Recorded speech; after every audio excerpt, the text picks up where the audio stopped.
மாமா கொஞ்சம் இங்க வாங்கல. இப்ப நான் ஒரு கடி ஜோக் சொல்லுவேன். நீங்க 2 பேர்ல யாராவது சிரிச்சீங்க அவங்க அவுட் ஆயிடுவாங்க. சிரிக்காதவங்களுக்கு நான் ஒரு ஸ்பெஷல் கிஃப்ட் வச்சிருக்கேன். ஓகே. பறக்க முடியாத கிளி ஏது? சங்கிலி.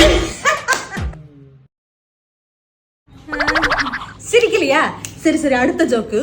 ஒரு ஊர்ல ஒரு கோழி போடுறது மட்டும் அவிச்ச முட்டையா? ஏன்? ஏன்னா அது நெருப்பு கோழியா? இதுக்கும் சிரிக்கலையா? இந்த ஜோக்குக்கு நீங்க கண்டிப்பா சிரிப்பீங்க. அயன்மேனோட எதிரி யாரு? த்ருவ விக்ரம். ஏன்னா அதுலதான் துரு இருக்கு. இதுக்கும் சிரிக்கலையா? என்கிட்ட ஒண்ணுதானே இருக்கு. உங்க 2 பேருக்கும் இப்ப எப்படி தரது? என் கையாலே நானே கஷ்டப்பட்டு சமைச்சேன் தெரியுமா?